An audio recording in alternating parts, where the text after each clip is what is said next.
ਕਿਸਾਨੀ ਅੰਦੋਲਨ ਸਿਖਰ ਤੇ ਪਹੁੰਚ ਗਿਆ, ਪਰ ਨਾਲ ਦੀ ਨਾਲ ਇੱਕ ਅਜਿਹੇ ਮੋੜ ਤੇ ਖੜਿਆ ਜਿਹਨੂੰ ਦੇਖ ਕੇ ਇਸ ਅੰਦੋਲਨ ਨਾਲ ਜੁੜਿਆ ਹਰੇਕ ਵਿਅਕਤੀ ਚਿੰਤਤ ਹੈ, ਮੰਥਨ ਕਰ ਰਿਹਾ ਹੈ ਔਰ ਅਰਦਾਸਾਂ ਕਰ ਰਿਹਾ ਹੈ ਵੀ ਇਹ ਕ੍ਰਾਈਸਿਸ, ਇਹ ਡੈਡ ਲੋਕ, ਇਹ ਟਕਰਾਅ ਜਲਦੀ ਖਤਮ ਹੋਵੇ।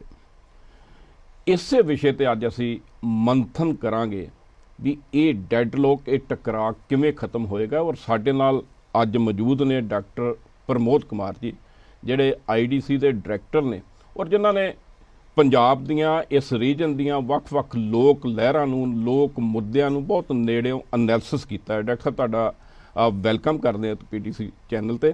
ਔਰ ਮੰਥਨ ਇਹੀ ਹੈ, ਪਹਿਲਾ ਸਵਾਲ ਇਹੀ ਹੈ ਵੀ ਹੁਣ ਜਿੱਥੇ ਖੜਾ ਅੰਦੋਲਨ, ਤੁਹਾਨੂੰ ਕੀ ਲੱਗਦਾ ਇਹਦੇ ਚੋਂ ਕੀ ਨਿਕਲੇਗਾ, ਕੀ ਗਵਾਚੇਗਾ, ਕੀ ਮਿਲੇਗਾ? ਦੇਖੋ, ਇਹ ਜਿਹੜੀ ਕਿਸਾਨ ਐਜੀਟੇਸ਼ਨ ਹੈ, ਪਹਿਲੇ ਤਾਂ ਇਹ ਸਮਝ ਲਈਏ ਕਿ ਇਹ ਅਲੱਗ ਕਿਉਂ ਹੈ ਔਰ ਇਹਦੀ ਲੋੜ ਕੀ ਸੀ। ਮੈਨੂੰ ਪਹਿਲੇ ਤਾਂ ਇਹ ਲੱਗਦਾ ਵੀ ਹਿਸਟੋਰੀਕਲੀ ਇਹ ਪਹਿਲੇ ਆਣੀ ਚਾਹੀਦੀ ਸੀ, ਕਾਫੀ ਪਹਿਲੇ ਆ ਜਾਣੀ ਚਾਹੀਦੀ। ਉਹ ਕਿਉਂ ਜੀ? ਇਹਦਾ ਡਿਲੇ ਹੋ ਗਈ ਹੈ ਕਿਉਂਕਿ ਇਹ ਜਿਹੜਾ ਕ੍ਰਾਈਸਿਸ ਸੀ ਪੰਜਾਬ 'ਚ ਐਗਰੀਕਲਚਰ ਦਾ, ਇਹ ਕਾਫੀ ਸਮੇਂ ਤੋਂ 1986 ਤੋਂ ਬਾਅਦ 85 ਤੋਂ ਬਾਅਦ ਇਹ ਕ੍ਰਾਈਸਿਸ ਚੱਲਿਆ ਹੋਇਆ।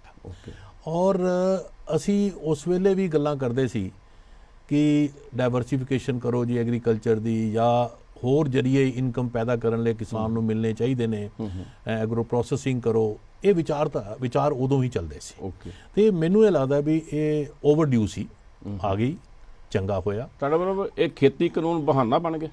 ਇਹ ਇੱਕ ਤਰ੍ਹਾਂ ਦਾ ਬਹਾਨਾ ਬਣ ਗਿਆ ਔਰ ਇਹ ਚੰਗਾ ਬਹਾਨਾ ਬਣਿਆ। ਕਿਉਂਕਿ ਇਹਦੇ ਕਰਕੇ ਸਾਨੂੰ ਇੱਕ ਸੋਚਣ ਦੀ, ਜਿਹੜੇ ਲੋਕ ਚਿੰਤਾ ਕਰਨਾ ਚਾਹੁੰਦੇ ਨੇ, ਜਾਂ ਪਾਲਿਸੀ ਪਲੈਨਰ ਨੇ ਜਾਂ ਕਿਸਾਨ ਨੇ, ਇਹਨਾਂ ਨੂੰ ਐਗਰੀਕਲਚਰ ਦੇ ਭਵਿੱਖ ਬਾਰੇ ਪੰਜਾਬ 'ਚ ਕੀ ਹੋਏਗਾ, ਪੰਜਾਬ ਹਰਿਆਣੇ 'ਚ, ਉਹਦੇ 'ਚ ਮੌਕਾ ਮਿਲਿਆ ਉਹਦੇ ਬਾਰੇ ਚਿੰਤਾ ਕਰਨ ਲਈ, ਵਿਚਾਰ ਕਰਨ ਲਈ, ਨਵੀਂ ਸੋਚ ਪੈਦਾ ਕਰਨ ਲਈ। ਔਰ ਇਹਦੇ ਨਾਲ ਜਿਹੜੀ ਮੈਂ ਯੂਨੀਕ ਗੱਲ ਦੂਜੀ ਜਿਹੜੀ ਦੇਖਦਾ ਕਿ ਇਹਦੇ 'ਚ 31 ਸੰਸਥਾਵਾਂ ਕਿਸਾਨੀ ਦੀ ਜੁੜੀਆਂ ਨੇ, ਔਰ ਜਿਨ੍ਹਾਂ ਦੀ 32 ਹੋ ਗਈਆਂ ਔਰ ਉਹਨਾਂ ਦੇ ਆਪਣੇ ਵਿਚਾਰ ਅਲੱਗ-ਅਲੱਗ ਨੇ, ਪਰ ਇੱਕੋ ਪਲੇਟਫਾਰਮ ਤੋਂ ਇੱਕ ਅਲੱਗ-ਅਲੱਗ ਤਰ੍ਹਾਂ ਦੇ ਵਿਚਾਰ ਹੁੰਦੇ ਹੋਏ ਵੀ ਇੱਕ ਪਲੇਟਫਾਰਮ ਤੇ ਖੜੇ ਹੋਏ ਨੇ। ਔਰ ਇਹਦੇ ਨਾਲ ਜੁੜੀ ਹੋਈ ਗੱਲ ਚਿੰਤਾ ਦਾ ਵਿਸ਼ੇ ਹੈ। ਉਹਦੇ ਬਾਰੇ ਮੈਨੂੰ ਲੱਗਦਾ ਵੀ ਚਿੰਤਾ ਕਰਨੀ ਚਾਹੀਦੀ ਹੈ ਕਿ ਰਾਜਨੀਤਿਕ ਦਲ ਨੂੰ ਇਸ ਅੰਦੋਲਨ ਤੋਂ ਬਾਹਰ ਰੱਖਿਆ ਗਿਆ।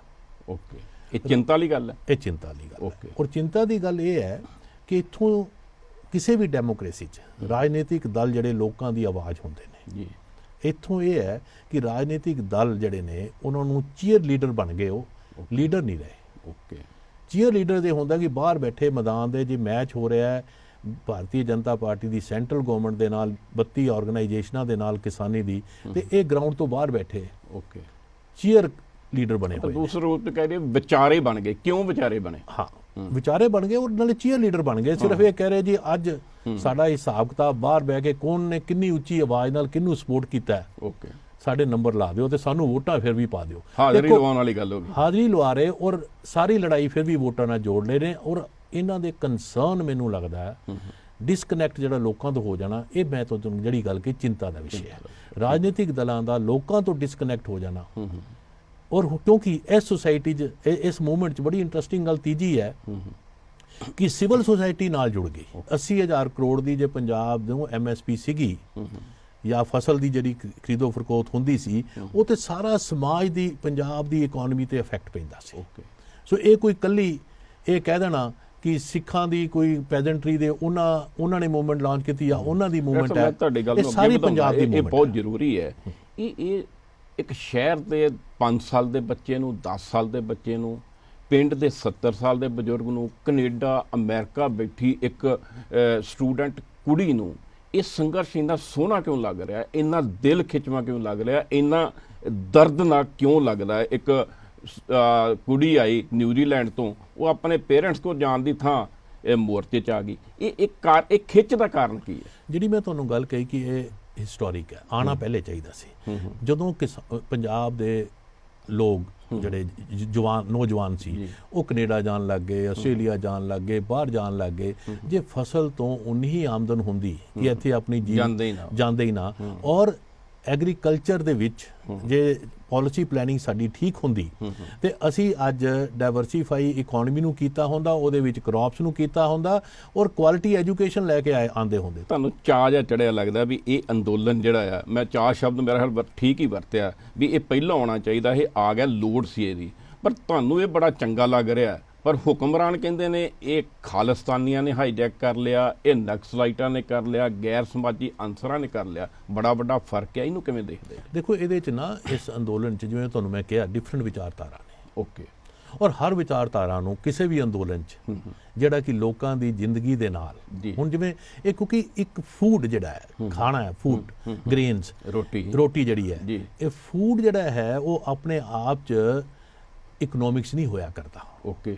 ਪ੍ਰੋਫਿਟ ਲਈ ਨਹੀਂ ਹੁੰਦਾ। ਓਕੇ। ਫੂਡ ਦੇ ਨਾਲ ਫੂਡ ਸਿਕਿਉਰਿਟੀ ਜੁੜੀ ਹੋਈ ਹੈ। ਇੱਕ 70% ਲੋਕ ਜਿਨ੍ਹਾਂ ਨੂੰ ਫੂਡ ਸਿਕਿਉਰਿਟੀ ਨਾਲ ਜੋੜਿਆ ਗਿਆ, ਉਹਨਾਂ ਦੀ ਜ਼ਿੰਦਗੀ ਮੌਤ ਦਾ ਸਵਾਲ ਹੁੰਦਾ। ਬਿਲਕੁਲ ਠੀਕ ਹੈ। ਔਰ ਤੀਜਾ, ਫੂਡ ਦੇ ਨਾਲ ਨੈਸ਼ਨਲ ਸਿਕਿਉਰਿਟੀ ਵੀ ਜੁੜੀ ਹੁੰਦੀ ਹੈ, ਕਿਉਂਕਿ ਗ੍ਰੀਨ ਰੈਵੋਲੂਸ਼ਨ ਦੇ ਪਿੱਛੇ ਸਾਰੀ ਸੋਚ ਇਹ ਸੀ ਕਿ ਅਸੀਂ ਦੂਸਰੇ ਦੇਸ਼ਾਂ ਤੇ ਨਹੀਂ ਡਿਪੈਂਡ ਕਰਨਾ, ਔਰ ਇਸ ਕਰਕੇ ਆਪਾਂ ਆਪੇ ਫੂਡ ਇੱਥੇ ਉਗਾਈਏ। ਔਰ ਇੱਕ ਵੈਲਫੇਅਰ ਸਟੇਟ ਦੇ ਜਿਹੜੇ ਨਿਰਮਾਤਾ ਹੋਣ ਕਰਕੇ ਸਾਨੂੰ ਫੂਡ ਨੂੰ ਪ੍ਰੋਫਿਟ ਲਈ, ਇਹ ਕੋਈ ਆਪਣਾ ਲਕਸ ਸਾਬਨ ਨਹੀਂ ਹੈਗਾ, ਇਹ ਕੋਈ ਹੋਰ ਇਹੋ ਜਿਹੀ ਕਮੋਡਿਟੀ ਨਹੀਂ ਹੈ। ਫੂਡ ਲੋਕਾਂ ਦੀ ਜ਼ਿੰਦਗੀ ਨਾਲ ਜੁੜਿਆ ਹੋਇਆ। ਔਰ ਇਸੇ ਕਰਕੇ ਜਦੋਂ ਜਿਹੜਾ ਤੁਸੀਂ ਮੈਨੂੰ ਕਿਹਾ ਕਿ ਮੈਨੂੰ ਇਹ ਲੱਗ ਰਿਹਾ ਮੂਵਮੈਂਟ ਚੰਗੀ, ਕਿਉਂਕਿ ਇਹਦੇ 'ਚ ਸਟੇਟ ਦਾ ਵੈਲਫੇਅਰ ਹੋ ਜਾਣਾ, ਵੈਲਬੀਇੰਗ ਲੋਕਾਂ ਦਾ ਧਿਆਨ ਕਰਨਾ, ਉਹਦੇ ਬਾਰੇ ਆਕਰਸ਼ਿਤ ਕਰਨ ਦਾ ਸਾਨੂੰ ਮੌਕਾ ਮਿਲ ਗਿਆ ਕਿ ਸਟੇਟ ਨੂੰ ਇਹ ਕਹਿਣ ਦਾ ਵੀ ਦੇਖੋ ਇਹਦੇ ਨਾਲ ਲੋਕਾਂ ਦਾ ਵੈਲਬੀਇੰਗ ਜੁੜਿਆ ਹੋਇਆ, ਲੋਕਾਂ ਦਾ ਸਰਵਾਈਵਲ ਜੁੜਿਆ ਹੈ, ਖਾਲੀ ਕਿਸਾਨੀ ਨਹੀਂ। ਤੁਸੀਂ ਦੇਖੋ ਉੱਥੇ ਜਿਹੜਾ ਖੱਬੇ ਪੱਖੀ ਵਿਚਾਰਧਾਰਾ ਵੀ ਹੈ, ਪ੍ਰੋਗਰੈਸਿਵ ਲੋਕ ਵੀ ਨਾਲ ਨੇ, ਉਹਦੇ 'ਚ ਰਾਈਟ ਵਿੰਗ ਤੇ ਜੇ ਅਸੀਂ ਕਹਿ ਲਈਏ ਜਿਹਨੂੰ ਫਿਰਕੂ ਸੋਚ ਵਾਲੇ ਲੋਕ ਵੀ ਨੇ। ਸਭ ਨੂੰ ਹੱਕ ਹੈ ਆਪਣਾ ਨੈਰੇਟਿਵ ਅੱਗੇ ਲਿਆਉਣ ਦਾ।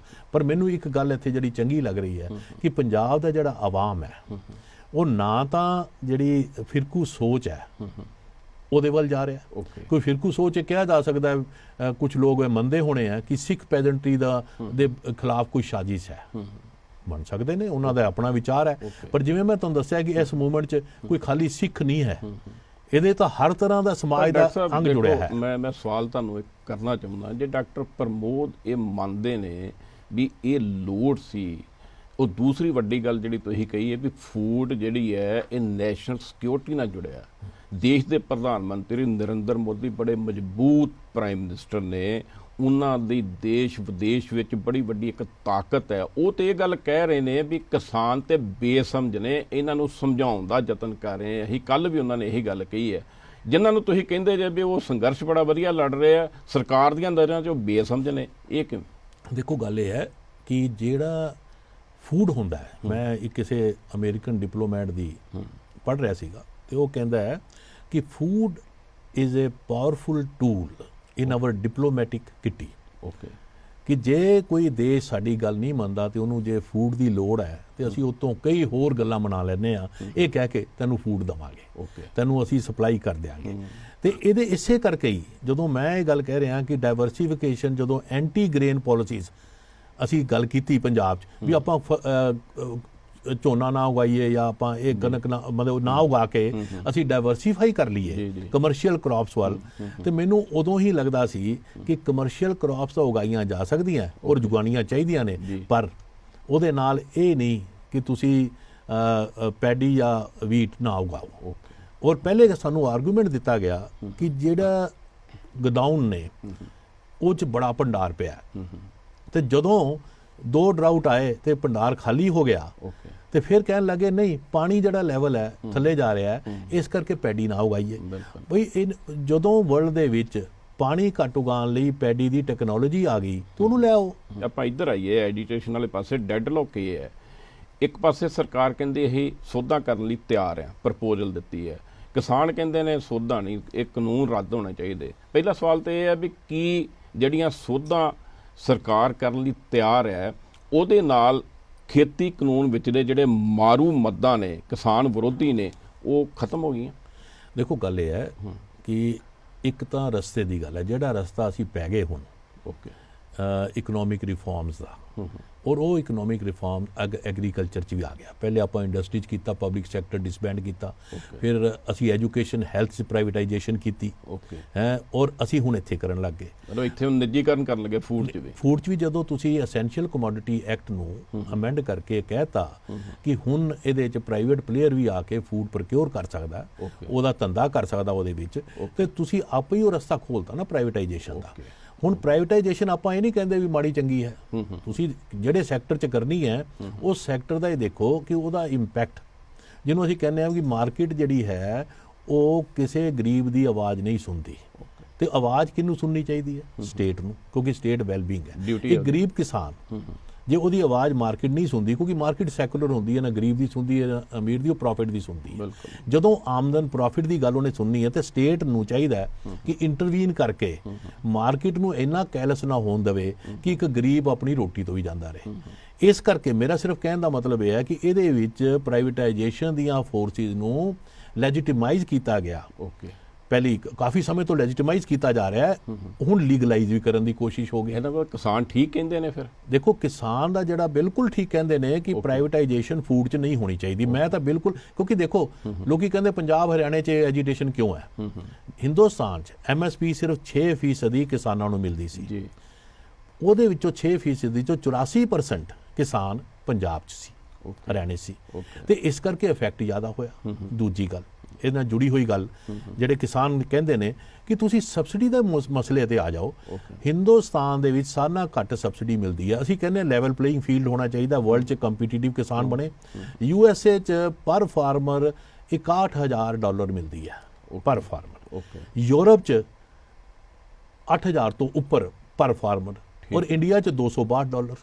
ਹੁਣ MSP ਅਸੀਂ ਦਿੰਦੇ ਆ, MSP ਕੋਈ ਕਿਸਾਨ ਦੀ ਇਨਕਮ ਵਧਾਉਣ ਲਈ ਨਹੀਂ ਆ ਖਾਲੀ, MSP ਇਸ ਕਰਕੇ ਦਿੰਦੇ ਆ ਕਿ ਫੂਡ 'ਚ ਇਨਫਲੇਸ਼ਨ ਨਾ ਆ ਜਾਏ। ਪਰ ਸਰਕਾਰ ਕਹਿੰਦੀ ਇਹ ਆਸਾਨ ਕਰ ਦੇ, ਨਹੀਂ ਆਸਾਨ ਨਹੀਂ, ਫੂਡ 'ਚ ਇਨਫਲੇਸ਼ਨ ਨਾ ਆ ਜਾਏ ਤੇ ਜਿਹੜਾ ਗਰੀਬ ਹੈ ਉਹ ਰੋਟੀ ਖਾ ਸਕੇ। ਮੈਂ ਕਹਿੰਦਾ ਵੀ ਸਾਰੇ ਸਮਾਜ ਦੇ ਨਾਲ ਜੁੜੀ ਹੋਈ ਐਜੀਟੇਸ਼ਨ ਹੈ ਇਹ ਐਜੀਟੇਸ਼ਨ 'ਚ ਇਹ ਮੈਸੇਜ ਕਲੀਅਰ ਹੈ ਕਿ ਜੋ ਕਿਸਾਨ ਕਰਦਾ ਹੈ ਉਹਦੇ ਨਾਲ ਇੱਕ ਗਰੀਬ ਨੂੰ ਰੋਟੀ ਮਿਲਦੀ ਹੈ। ਇਹਦਾ ਮਤਲਬ ਲੋਕ ਬਹੁਤ ਸਿਆਣੇ ਨੇ, ਸਾਰੇ ਨਾਲ ਜੁੜ ਗਏ ਜੀ। ਬਿਲਕੁਲ ਇਸੇ ਕਰਕੇ ਜੁੜੇ ਆ, ਖਾਲੀ ਇਹ ਕਰਕੇ ਨਹੀਂ ਵੀ ਕਿਸਾਨ ਦੀ ਇਨਕਮ ਵਧੇ ਹੈ, ਔਰ ਵੀ ਉਹ ਇਸ਼ੂ ਨਹੀਂ ਹੈ। ਇਸੇ ਕਰਕੇ ਮੈਂ ਕਹਿੰਦਾ ਕਿ ਇਹਦੇ 'ਚ ਜੇ ਫਿਰਕੂਵਾਦ ਵੀ ਲਿਆਂਦਾ ਜਾਵੇ ਉਹ ਵੀ ਗਲਤ ਹੈ ਕਿ ਖਾਲੀ ਸਿੱਖ ਦੀ ਵੀ ਇਨਕਮ ਵਧੇ, ਨਹੀਂ। ਠੀਕ ਹੈ, ਇਹਦੇ ਨਾਲ ਜਿਵੇਂ ਤੁਹਾਨੂੰ ਮੈਂ ਕਿਹਾ ਫੂਡ ਸਿਕਿਉਰਿਟੀ ਜੁੜੀ ਹੋਈ ਹੈ, ਫੂਡ ਦੇਸ਼ ਦੀ ਸਿਕਿਉਰਿਟੀ ਜੁੜੀ ਹੋਈ ਹੈ, ਇਹਦੇ ਨਾਲ ਕਿਸਾਨ ਦਾ ਲਾਈਵਲੀਹੁੱਡ ਜੁੜਿਆ ਹੋਇਆ। ਹੁਣ ਤੁਸੀਂ ਇਹ ਦੇਖੋ ਕਿ 6,000 ਕਰੋੜ ਦੀ ਜਿਹੜੀ ਇਨਕਮ ਹੁੰਦੀ ਸੀ ਸਟੇਟ ਗਵਰਨਮੈਂਟ ਨੂੰ, ਉਹਦੇ ਨਾਲ ਲਿੰਕ ਰੋਡ ਬਣਦੀਆਂ ਸੀ। ਲਿੰਕ ਰੋਡ ਬਣਨ ਨਾਲ ਯੂਥ ਸ਼ਹਿਰ ਚ ਆਉਂਦਾ ਸੀ, ਉਹਨੂੰ ਇੰਪਲੋਇਮੈਂਟ ਮਿਲਦੀ ਸੀ, ਪਿੰਡ ਵਿਕਾਸ ਉਹਦੇ ਨਾਲ ਹੁੰਦਾ ਸੀ। ਤੁਸੀਂ ਉਹਨਾਂ ਦੇ 6,000 ਕਰੋੜ ਜਿਹੜੇ ਆ ਉਹ ਖਤਮ ਹੋ ਜਾਣਗੇ। 2.5% ਜਿਹੜੇ ਆੜਤੀ ਦੇ ਹੁੰਦੇ ਸੀ MSP ਨਾਲ ਵਧਦੀ ਸੀ, ਆੜਤੀ ਦੀ ਇਨਕਮ ਜਿਹੜੇ ਹੈਂਡਲਿੰਗ ਚਾਰजेस ਹੁੰਦੇ ਸੀ ਉਹ ਵੀ ਖਤਮ ਹੋ ਜਾਣਗੇ। ਇਹ ਇੱਕ ਮੁੱਦਾ ਬਿਲਕੁਲ, ਇਹਨੂੰ ਮੈਂ ਕਹਿੰਦਾ ਕਿ ਪ੍ਰੋਕਿਉਰਮੈਂਟ ਦੇ ਪ੍ਰੋਸੈਸ ਦਾ ਮੁੱਦਾ ਹੈ। ਪਰ ਮੇਰੇ ਲਈ ਜ਼ਿਆਦਾ ਸੀਰੀਅਸ ਇਹ ਤਾਂ ਇੱਕ ਮੁੱਦਾ ਹੈ ਹੀ ਹੈ, ਇਹ ਤਾਂ ਪੈਸੇ ਜਰੀਏ ਪੈਦਾ ਹੋ ਸਕਦੇ ਆ। ਜ਼ਿਆਦਾ ਮੁੱਦਾ ਇਹ ਹੈ ਜਿਹੜੀ ਕਿਸਾਨ ਫੂਡ ਗ੍ਰੇਨ ਉਗਾਉਂਦਾ ਹੈ ਉਹਦੇ ਨਾਲ ਦੇਸ਼ ਦੀ ਫੂਡ ਸਿਕਿਉਰਿਟੀ ਜੁੜੀ ਹੋਈ ਹੈ। ਤੇ ਮੈਨੂੰ ਇਹ ਲੱਗਦਾ ਹੈ ਕਿ ਪ੍ਰਧਾਨ ਮੰਤਰੀ ਦੀ ਆਪਣੀ ਆਤਮ ਨਿਰਭਰ ਭਾਰਤ ਬਣਾਉਣ ਦੀ ਇੱਕ ਬੜੀ ਵੱਡੀ ਸੋਚ ਹੈ। ਡਾਕਟਰ ਸਾਹਿਬ ਜਿਹੜੀ ਚਿੰਤਾ ਵਾਲੀ ਗੱਲ ਹੈ, ਤੁਸੀਂ ਕਹਿੰਦੇ ਵੀ ਪ੍ਰਧਾਨ ਮੰਤਰੀ ਦੀ ਗੱਲ ਕਰ ਲਈਏ, ਉਹ ਕੱਲ ਬੋਲੇ ਨੇ, ਉਹਨਾਂ ਨੇ ਇੱਕੋ ਗੱਲ ਕਹੀ ਹੈ ਵੀ ਇਹ ਥੋੜੇ ਜਿਹੇ ਬੇਸਮਝ ਨੇ, ਸਾਰੇ ਦੇਸ਼ ਦੇ ਕਿਸਾਨ ਖੁਸ਼ ਨੇ। ਦੂਸਰੇ ਪਾਸੇ ਅੱਜ ਜਿਹੜੀ ਹਰਿਆਣੇ ਦੀ ਭਾਰਤੀ ਜਨਤਾ ਪਾਰਟੀ ਹੈ, ਸਰਕਾਰ ਹੈ, ਉਹ ਉਹਨਾਂ ਦੇ MLA ਸੰਸਦ ਮੈਂਬਰ ਜਿਹੜੇ SVL ਦਾ ਮੁੱਦਾ ਉਹਨਾਂ ਨੇ ਬਾਹਰ ਕੱਢ ਲਿਆ, ਉਹਨੂੰ ਲੈ ਕੇ ਭੁੱਖ ਹੜਤਾਲ ਰੱਖ ਰਹੇ। ਲੱਗਦਾ ਨਹੀਂ ਵੀ ਇੰਨਾ ਨਾਜ਼ੁਕ ਮੁੱਦਾ ਸਿੰਘੂ ਬਾਰਡਰ, ਟਿਕਰੀ ਬਾਰਡਰ, ਆਪਾਂ ਕਹਿੰਦੇ ਬੜੀ ਸਦ ਭਾਵਨਾ ਹੈ, ਪਰ ਉੱਥੇ ਕਿਤੇ ਨਾ ਕਿਤੇ ਇਹ ਤਾਂ ਕਹਿ ਸਕਦੇ ਨਾ ਵੀ ਤਣਾਅ, ਟਕਰਾਅ, ਗੁੱਸਾ, ਰੋਸ ਹੈ। ਜਿਹੜੀਆਂ ਇਹ ਗੱਲਾਂ ਚੱਲ ਪਈਆਂ ਨੇ ਉਹਨੂੰ ਕ੍ਰਸ਼ ਕਰਨ ਲਈ, ਉਹਨੂੰ ਬਦਨਾਮ ਕਰਨ ਲਈ, ਉਹਨੂੰ ਤੋੜਨ ਲਈ, ਕਿਤੇ ਲੱਗਦਾ ਨਹੀਂ ਵੀ ਨੁਕਸਾਨ ਹੋ ਸਕਦਾ? ਦੇਖੋ ਗੱਲ ਇਹ ਹੈ ਕਿ ਰਾਜਨੀਤੀ ਤੇ ਰਾਜਨੀਤਿਕ ਦਲ ਅੱਜ ਕਿਉਂ ਇਸ ਮੂਵਮੈਂਟ ਤੋਂ ਬਾਹਰ ਨੇ? ਇਹਨਾਂ ਗੱਲਾਂ ਕਰਕੇ। ਲੱਗਦਾ ਨਹੀਂ ਵੀ ਕਿਸਾਨ ਇਖਲਾਕੀ ਤੌਰ ਤੇ ਆਪਣੀ ਮੂਵਮੈਂਟ ਜਿੱਤ ਗਏ ਨੇ, ਪਬਲਿਕ ਓਪੀਨੀਅਨ ਉਹ ਜਿੱਤ ਗਏ ਨੇ? ਦੇਖੋ ਗੱਲ ਕੀ ਹੈ ਕਿ ਮੈਨੂੰ ਇਸੇ ਲੱਗਦਾ ਵੀ ਹਰ ਮੂਵਮੈਂਟ ਦੇ ਵਿੱਚ ਇੱਕ ਫੇਜ਼ ਆਉਂਦਾ ਹੈ ਕਿ ਜਦੋਂ ਐਗਰੀਮੈਂਟ ਹੋਣ ਦੇ ਨੇੜੇ ਆ ਜਾਂਦੇ ਹੋ ਤੇ ਉਦੋਂ ਐਗਰੀਮੈਂਟ ਕਰ ਲੈਣੇ ਚਾਹੀਦੇ ਹੁੰਦੇ ਨੇ ਤੇ ਮੂਵਮੈਂਟ ਤਾਂ ਦੁਬਾਰਾ ਵੀ ਲਾਂਚ ਹੋ ਜਾਂਦੀ ਹੈ। ਪਰ ਇਸ ਵੇਲੇ ਮੇਰਾ ਕਹਿਣ ਦਾ ਮਤਲਬ ਇਹ ਹੈ ਵੀ ਇਸ ਵੇਲੇ ਸਾਰੇ ਆਵਾਮ 'ਚ ਇੱਕ ਮੈਸੇਜ ਹੈਗਾ ਕਿ ਕਿਸਾਨਾਂ ਨੇ ਚੰਗੇ ਇਸ਼ੂ ਤੇ ਮੂਵਮੈਂਟ ਲਾਂਚ ਕੀਤੀ ਹੈ Okay. ਔਰ ਸਰਕਾਰ ਨੇ ਰਿਕੋਗਨਾਈਜ਼ ਕੀਤਾ ਹੈ ਕਿ ਇਹਨਾਂ ਦੇ ਕਨਸਰਨ ਕੁਝ ਜਾਇਜ਼ ਹੈਗੇ ਨੇ ਬਿਲਕੁਲ ਔਰ ਠੀਕ ਹੈ। ਸਰਕਾਰ ਨੇ ਉਹਨਾਂ ਨੂੰ ਕੰਸੀਡ ਵੀ ਕੀਤਾ ਹੈ। ਕੀਤਾ, ਹਾਂ। ਜਿਵੇਂ ਮੈਂ ਦੇਖ ਰਿਹਾ ਇਹਨਾਂ ਦਿਨਾਂ 'ਚ ਸਰਕਾਰ ਨੇ ਕੁਝ ਅਮੈਂਡਮੈਂਟ ਕਰੋ, ਇਹਦਾ ਮਤਲਬ ਇਹ ਹੈ ਕਿ ਉੱਥੇ ਵੀ ਮੈਸੇਜ ਗਿਆ ਹੈ ਕਿ ਅਸੀਂ ਕੁਝ ਕੰਮ ਜਿਹੜੇ ਕੀਤੇ ਸੀ ਉਹ ਸ਼ਾਇਦ ਗਲਤ ਸੀ। ਠੀਕ ਨਹੀਂ ਸੀ ਬਿਲਕੁਲ ਔਰ ਉਹਨੂੰ ਕਰਨ ਲਈ ਉਹਨਾਂ ਨੇ ਇਨੀਸ਼ੀਏਟਿਵ ਲਏ ਨੇ। ਤੇ ਇਸ ਕਰਕੇ ਮੈਂ ਇਸ ਮੂਵਮੈਂਟ ਨੂੰ ਪੋਜ਼ਿਟਿਵ ਮੂਵਮੈਂਟ ਇਸ ਕਰਕੇ ਸਮਝਦਾ ਤਿੰਨ ਗੱਲਾਂ ਕਰਕੇ। ਪਹਿਲੀ ਕਿ ਇਹਨੇ ਇੱਕ ਫਿਊਚਰ ਵਾਸਤੇ ਸਾਨੂੰ ਸਾਰਿਆਂ ਨੂੰ ਸੋਚਣ ਲਈ ਮਜਬੂਰ ਕਰਤਾ ਹੈ ਕਿ ਤਿੰਨ ਜਿਹੜੇ ਐਕਟ ਨੇ ਭਾਵੇਂ ਵਿਡਰਾ ਹੋ ਜਾਣ ਜਾਂ ਚੱਲਦੇ ਵੀ ਰਹਿਣ, ਉਹਨਾਂ 'ਚ ਅਮੈਂਡਮੈਂਟ ਆ ਜਾਣ। ਕਿਸਾਨੀ ਦਾ ਮੁੱਦਾ, ਐਗਰੀਕਲਚਰ ਦਾ ਮੁੱਦਾ ਕਿਤੇ ਹੋਰ ਜ਼ਿਆਦਾ ਸੀਰੀਅਸ ਹੈ। ਉਹਦੇ 'ਚ ਉਹਦੀਆਂ ਹੋਰ ਕਈ ਡਾਇਮੈਂਸ਼ਨ ਨੇ ਜਿਹਦੇ ਬਾਰੇ ਵਿਚਾਰ ਹੋਣਾ ਚਾਹੀਦਾ ਔਰ ਸੋਚ ਵਿਚਾਰ ਅੱਗੇ ਚੱਲਣੀ ਚਾਹੀਦੀ ਹੈ ਕਿ ਜਿਹੜੀ ਪੰਜਾਬ ਦੇ ਵਿੱਚ ਸਟੈਗਨੇਸ਼ਨ ਆ ਗਈ ਸੀ ਐਗਰੀਕਲਚਰ 'ਚ। ਦੇਖੋ ਪੰਜਾਬ 'ਚ ਐਗਰੀਕਲਚਰ, ਅਸੀਂ ਪੰਜਾਬ ਨੂੰ ਪਿਛਲੇ ਸਾਲਾਂ 'ਚ ਐਗਰੀਕਲਚਰ ਗਰੋ ਕਰਦੇ ਰਹੇ ਤੇ ਹੁਣ ਅਸੀਂ ਕਹਿੰਦੇ ਉਸੇ ਐਗਰੀਕਲਚਰ ਨੂੰ ਡਿਸਮੈਂਟਲ ਕਰ ਦਿਓ। ਉਹ ਸਾਡਾ ਕੀ ਨੁਕਸਾਨ ਹੋਇਆ? ਸਾਡਾ ਨੁਕਸਾਨ ਹੋਇਆ ਨਾ ਤਾਂ ਆਈਟੀ ਰੈਵੋਲੂਸ਼ਨ ਆਇਆ, ਨਾ ਇੱਥੇ ਇੰਡਸਟਰੀਅਲ ਰੈਵੋਲੂਸ਼ਨ ਆਇਆ, ਕਿਉਂਕਿ ਅਸੀਂ ਐਗਰੇਰੀਅਨ ਸੁਸਾਇਟੀ ਬਣ ਕੇ ਰਹਿ ਗਏ। ਹੁਣ ਅੱਜ ਜੇ ਸਾਡੀ ਐਗਰੀਕਲਚਰ ਵੀ ਖਤਮ ਹੋ ਗਈ ਤੇ ਨਾ ਸਾਡਾ ਆਈਟੀ ਰੈਵੋਲੂਸ਼ਨ ਹੈ, ਨਾ ਇੰਡਸਟਰੀਅਲ ਰੈਵੋਲੂਸ਼ਨ ਹੈ, ਨਾ ਸਾਡਾ ਯੂਥ ਜਿਹੜਾ ਹਿਊਮਨ ਰਿਸੋਰਸ ਡਿਵੈਲਪ ਹੋਇਆ। ਪੰਜਾਬ ਤਾਂ ਹਰਿਆਣਾ ਦੇਸ਼ ਦੀ ਨੂੰ ਕੰਟਰੀਬਿਊਟ ਕਰਕੇ ਫੂਡ, ਅੱਜ ਦੇ are being punished for that.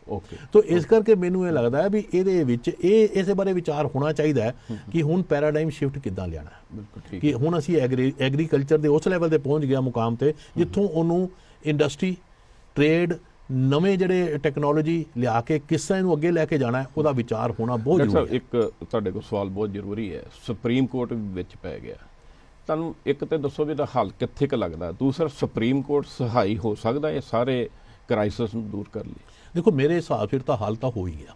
ਹੋ ਗਿਆ ਜੀ? ਕਿਵੇਂ ਹੱਲ ਤਾਂ ਇਹ ਹੋ ਗਿਆ ਕਿ ਮੈਸੇਜ ਸਾਰੇ ਆਵਾਮ 'ਚ ਚਲਾ ਗਿਆ ਔਰ ਰੂਲਿੰਗ ਕਲਾਸ, ਰੂਲਿੰਗ ਪਾਰਟੀਆਂ ਅੱਜ ਜਿਹੜੀਆਂ ਚੀਅਰ ਲੀਡਰ ਬਣੀਆਂ, ਮੈਸੇਜ ਉਹਨਾਂ ਨੂੰ ਵੀ ਚਲਾ ਗਿਆ। ਓਕੇ। ਮੇਰੇ ਲਈ ਤਾਂ as a student of politics ਮੇਰੇ ਲਈ ਬੜਾ ਵੱਡਾ ਇੱਕ ਇਹ ਹੈ ਕਿ ਜੇ ਤੁਸੀਂ ਲੋਕਾਂ ਦੇ ਨਾਲ ਕਨੈਕਟਡ ਨਹੀਂ ਰਹੋਗੇ ਤੇ ਲੋਕ ਤੁਹਾਨੂੰ ਆਪਣੀਆਂ ਮੂਵਮੈਂਟ ਤੋਂ ਬਾਹਰ ਕੱਢ ਦੇਣਗੇ। ਤੁਹਾਡਾ ਮਤਲਬ ਕਿਸਾਨ ਅੰਦੋਲਨ ਜਿੱਤ ਗਏ ਨੇ ਇਖਲਾਕੀ ਤੌਰ ਤੇ? ਇਹ ਇਖਲਾਕੀ ਤੌਰ ਤੇ। ਦੂਜਾ, ਇਹਦੇ 'ਚ ਜਿਹੜੇ ਲੋਕਾਂ ਦੇ ਨਾਲ ਜੁੜੇ ਹੋਏ ਮਸਲੇ ਨੇ ਉਹਨਾਂ ਬਾਰੇ ਇੱਕ ਜਿਹਨੂੰ ਅਸੀਂ ਕਹਿੰਦੇ ਵੱਡੀ ਕੈਨਵਸ ਬਣ ਗਈ ਹੈ। ਉਹਦੇ ਬਾਰੇ ਯੂਨੀਵਰਸਿਟੀਆਂ 'ਚ, ਉਹਦੇ ਬਾਰੇ ਜਿਹੜੇ ਇਦਾਰੇ ਨੇ ਐਗਰੀਕਲਚਰ ਦੇ ਦੂਜੇ, ਉਹਨਾਂ 'ਚ ਵਿਚਾਰ ਹੋਣਾ ਸ਼ੁਰੂ ਹੋ ਗਿਆ। ਮੈਂ ਇਹਨੂੰ ਵੀ ਬੜੀ ਵੱਡੀ ਇੱਕ ਜਿੱਤ ਸਮਝਦਾ। ਨਹੀਂ ਤੇ ਤੁਹਾਨੂੰ ਮੈਂ ਕਿਹਾ ਲੇਟ ਆਈ ਪਰ ਦੁਰਸਤ ਆਈ। ਔਰ ਤੀਜਾ ਜਿਹੜਾ ਇਹਦੇ 'ਚ ਮਸਲਾ ਜਿਹੜਾ ਜੁੜਿਆ ਹੋਇਆ ਹੈ ਕਿ ਈਵਨ ਭਾਰਤ ਸਰਕਾਰ ਉਹਨੂੰ ਵੀ ਲੱਗਿਆ ਵੀ ਸਾਰਾ ਹਿੰਦੁਸਤਾਨ ਇੱਕੋ ਜਿਹਾ ਨਹੀਂ, ਹਰ ਰੀਜਨ 'ਚ ਅਲੱਗ-ਅਲੱਗ ਤਰ੍ਹਾਂ ਦੇ ਮੁੱਦੇ ਨੇ। ਜੇ ਕਿਸੇ ਜਗ੍ਹਾ ਤੇ ਕਿਸਾਨ ਅੰਦੋਲਨ ਨਹੀਂ ਹੋ ਰਿਹਾ ਤੇ ਉਹਨਾਂ ਦੇ ਮੁੱਦੇ ਸ਼ਾਇਦ ਅਲੱਗ ਨੇ। ਸੋ ਹਿੰਦੁਸਤਾਨ ਦੇ ਵਿੱਚ ਇੱਕ ਤਰੀਕੇ ਨਾਲ ਇੱਕ ਤਰ੍ਹਾਂ ਦਾ ਕਾਨੂੰਨ ਲਿਆ ਕੇ ਰਾਜ ਨਹੀਂ ਕੀਤਾ ਜਾ ਸਕਦਾ। ਇਹਦੇ 'ਚ ਹਰ ਸਟੇਟ ਦੇ ਹਿਸਾਬ ਸਿਰ, ਹਰ ਰੀਜਨ ਦੇ ਹਿਸਾਬ ਸਿਰ ਕਾਨੂੰਨ ਬਣਨਗੇ ਔਰ ਹਰ ਪ੍ਰੋਫੈਸ਼ਨ ਦੇ ਹਿਸਾਬ ਸਿਰ ਬਣਨਗੇ ਔਰ ਫੂਡ ਜਿਹੜਾ ਹੈ ਉਹ ਵੀ ਇੱਕ ਅਲੱਗ ਕਮੋਡਿਟੀ ਹੈ, ਉਹਦੇ ਅਲੱਗ ਰੂਲ ਹੋਣਗੇ। ਤੇ ਸ਼ਾਇਦ ਇਸ ਗੱਲ ਦਾ ਅਹਿਸਾਸ ਹੋ ਰਿਹਾ ਹੈ ਕਿ ਵੀ ਇੱਕ ਹੋਰ ਮੈਂ ਸਵਾਲ ਕਰਨਾ ਚਾਹੁੰਦਾ। ਲੀਡਰਸ਼ਿਪ, ਆਪਾਂ ਸਿਆਸੀ ਲੀਡਰਾਂ ਦੀ ਗੱਲ ਕੀਤੀ, ਕਿਤੇ ਲੱਗਦਾ ਨਹੀਂ ਵੀ 32 ਕਿਸਾਨ ਜਥੇਬੰਦੀਆਂ ਜਿਹੜੀਆਂ ਨੇ ਉਹਨਾਂ ਦੀ ਲੀਡਰਸ਼ਿਪ ਜਿਹੜੀ ਹੈ, ਕੋਈ ਸ਼ੱਕ ਨਹੀਂ ਉਹ ਬਹੁਤ ਸੰਜਮ ਨਾਲ, ਬਹੁਤ ਯੂਨਿਟੀ ਨਾਲ, ਬਹੁਤ ਵਧੀਆ ਢੰਗ ਨਾਲ ਅੱਗੇ ਵਧ ਰਹੀ ਹੈ। ਪਰ ਕਿਤੇ ਲੱਗਦਾ ਨਹੀਂ ਵੀ ਆਮ ਕਿਸਾਨਾਂ ਨੇ ਕਿਸਾਨਾਂ ਦੀ ਲੀਡਰਸ਼ਿਪ ਨੂੰ ਵੀ ਰਾਹ ਦਿਖਾਇਆ? ਕਿਉਂਕਿ ਜੇ ਸਿੰਘੂ ਬਾਰਡਰ ਤੇ ਗਏ ਨੇ ਤੇ ਲੀਡਰਸ਼ਿਪ ਦਾ ਫੈਸਲਾ ਨਹੀਂ ਉਹਨਾਂ ਦਾ ਇਹ ਜਿੱਥੇ ਨਾਕੇ ਤੇ ਰੋਕਣਗੇ ਉੱਥੇ ਰੁਕ ਜਾਣਗੇ ਤੇ ਉਹਦੇ ਮੁਤਾਬਕ ਫਿਰ ਸੰਭੂ ਬਾਰਡਰ ਤੇ ਹੀ ਰੁਕ ਜਾਣਾ ਸੀ।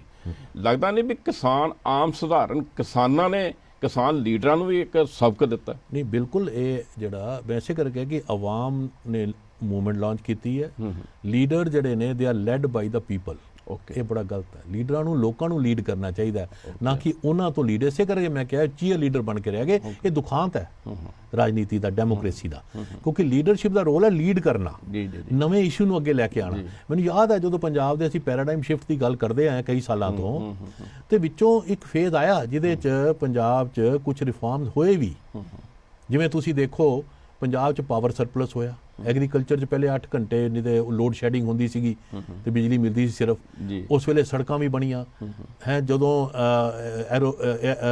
에ਅਰਪੋਰਟ ਵੀ ਬਣੇਗੀ, ਟ੍ਰੇਡ ਚੰਗੀ ਤਰ੍ਹਾਂ ਹੋ ਸਕੇ, ਪ੍ਰਸ਼ਾਸਨਿਕ ਸੁਧਾਰਾਂ ਦੀ ਗੱਲ ਵੀ ਹੋਈ। ਉਦੋਂ ਲੋਕਾਂ ਨੇ ਹੁੰਗਾਰਾ ਭਰਿਆ ਉਸ ਲੀਡਰਸ਼ਿਪ ਲਈ। ਪਰ ਜਦੋਂ ਉਹ ਲੀਡਰਸ਼ਿਪ ਉਹ ਕੰਮ ਕਰਨੋਂ ਹਟ ਗਈ, ਉਹ ਹਾਸ਼ੀਏ ਤੇ ਚਲੀ ਗਈ। ਸੋ ਮੈਨੂੰ ਇਹ ਲੱਗਦਾ ਹੈ ਕਿ ਲੋਕ ਜਿਹੜੇ ਨੇ ਇਸ ਵੇਲੇ ਪੰਜਾਬ ਦੇ ਵਿੱਚ ਤਿਆਰ ਨੇ ਇੱਕ ਨਵੀਂ ਚੇਂਜ ਲਈ, ਇੱਕ ਅਲੱਗ ਤਰ੍ਹਾਂ ਦੀ ਸੋਚ ਲਈ। ਪ੍ਰੋਗਰੈਸਿਵ ਸੋਚ ਲਈ, ਕਿਉਂਕਿ ਅਸੀਂ ਸਟੈਗਨੇਟ ਕਰ ਰਹੇ ਹਾਂ। ਡਾਕਟਰ ਸਾਹਿਬ ਸਮਾਂ ਬੜਾ ਨੇੜੇ ਆ ਗਿਆ ਖਤਮ ਹੁੰਦੇ। ਇੱਕ ਸਵਾਲ, ਤੁਸੀਂ ਕੋਈ ਕਿਸਾਨ ਲੀਡਰਸ਼ਿਪ ਨੂੰ ਕੋਈ ਮੈਸੇਜ ਆਪਣੇ ਵੱਲੋਂ ਦੇਣਾ ਚਾਹੁੰਦੇ? ਦੇਖੋ, ਇਸ ਵੇਲੇ ਤਾਂ ਕਿਸਾਨ ਲੀਡਰਸ਼ਿਪ ਸਭ ਨੂੰ ਮੈਸੇਜ ਦੇ ਰਹੀ ਹੈ, ਕਿਆ ਬਾਤ। ਤੇ ਮੈਂ ਤਾਂ ਇੱਕੋ ਹੀ ਗੱਲ ਕਹਿਣਾ ਚਾਹੁੰਦਾ ਕਿ ਉਹਨਾਂ ਨੇ ਸਾਰੇ ਜਿਹੜੇ ਸੋਚਣ ਵਾਲੇ ਲੋਕ ਨੇ ਉਹਨਾਂ ਨੂੰ ਇੱਕ ਫਿਰ ਮੌਕਾ ਦਿੱਤਾ ਦੁਬਾਰਾ ਓਕੇ, ਕਿ ਤੁਸੀਂ ਆਪਣੀ ਸੋਚ ਦੁਬਾਰਾ ਕਰੋ, ਉਹਦੇ ਬਾਰੇ ਸੋਚੋ, ਲੋਕਾਂ ਨਾਲ ਜੋੜ ਕੇ ਸੋਚੋ, ਪ੍ਰੋ ਪੀਪਲ ਸੋਚ ਲਿਆਓ, ਜਿਹਦੇ ਨਾਲ ਸਮਾਜ ਦਾ, ਲੋਕਾਂ ਦਾ ਤੇ ਦੇਸ਼ ਦਾ ਫਾਇਦਾ ਹੋਏਗਾ। ਤੇ ਮੈਂ ਸਮਝਦਾ ਉਹਨਾਂ ਲਈ ਤਾਂ ਇਹ ਹੈ ਵੀ ਇਹੋ ਜਿਹੀ ਮੈਸੇਜ ਸਾਨੂੰ ਦਿੰਦੇ ਰਹਿਣ, ਅਸੀਂ ਇਸੇ ਕੰਮ ਤੇ ਲੱਗੇ ਰਹੀਏ। ਕਿਆ ਬਾਤ ਹੈ। ਸੋ ਡਾਕਟਰ ਪ੍ਰਮੋਦ ਹੋਣਾ ਨੇ ਬਹੁਤ ਵੱਡੀਆਂ ਗੱਲਾਂ ਕੀਤੀਆਂ ਨੇ। ਪਹਿਲੀ ਗੱਲ ਤੇ ਉਹਨਾਂ ਨੇ ਕਹਿ ਦਿੱਤੀ ਵੀ ਕਿਸਾਨਾਂ ਨੇ ਅਸਲ 'ਚ ਜਿਹੜਾ ਅੰਦੋਲਨ ਉਹਨੂੰ ਜਿੱਤ ਲਿਆ, ਭਾਵੇਂ ਵੀ ਸਰਕਾਰ ਨੂੰ ਵੀ ਅਹਿਸਾਸ ਕਰਵਾ ਦਿੱਤਾ ਵੀ ਉਹ ਕਿਤੇ ਗਲਤ ਸੀ, ਔਰ ਜਨਤਕ ਤੌਰ ਤੇ ਵੀ ਇੱਕ ਹਵਾ ਬਣਾ ਦਿੱਤੀ ਵੀ ਲੋਕ ਮੁੱਦੇ ਕਿਵੇਂ ਉਠਾਈਦੇ ਨੇ। ਉਹਨਾਂ ਨੇ ਤੇ ਹੋਰ ਵੱਡੀ ਗੱਲ ਕਹਿ ਦਿੱਤੀ ਵੀ ਸਾਡੇ ਵਰਗੇ ਮੰਥਨ ਕਰਨ ਵਾਲਿਆਂ ਨੂੰ ਵੀ ਕਿਸਾਨ ਲੀਡਰਾਂ ਨੇ ਨਵੀਂ ਸੋਚ ਦਿੱਤੀ ਹੈ। ਸੋ ਅਸੀਂ ਕਾਮਨਾ ਕਰਦੇ ਹਾਂ ਕਿਸਾਨ ਅੰਦੋਲਨ ਜਿੱਥੇ ਪੁੱਜਾ, ਹਰੇਕ ਘਰ ਵਿੱਚ ਚਿੰਤਾ ਆ, ਫਿਕਰ ਹੈ ਔਰ ਅਰਦਾਸਾਂ ਹੋ ਰਹੀਆਂ, ਜਲਦ ਕਿਸਾਨ ਅੰਦੋਲਨ ਜਿੱਤੇ, ਜਲਦ ਇਹਦਾ ਹੱਲ ਨਿਕਲੇ ਤੇ ਸਾਡੇ ਜਿਹੜੇ ਵੀਰ ਭੈਣ ਭਰਾ ਸਿੰਘੂ ਬਾਰਡਰ ਤੇ ਟਿੱਕਰੀ ਬਾਰਡਰ ਤੇ ਜਿਹੜੇ ਠੰਡੀਆਂ ਰਾਤਾਂ 'ਚ ਸੰਘਰਸ਼ ਕਰ ਰਹੇ ਨੇ ਉਹ ਆਪਣੇ ਘਰ ਪਰਤਣ ਤੇ ਪੰਜਾਬ ਫਿਰ ਹੱਸਦਾ ਖੇਡਦਾ ਸਾਰਿਆਂ ਨੂੰ ਦਿਸੇ।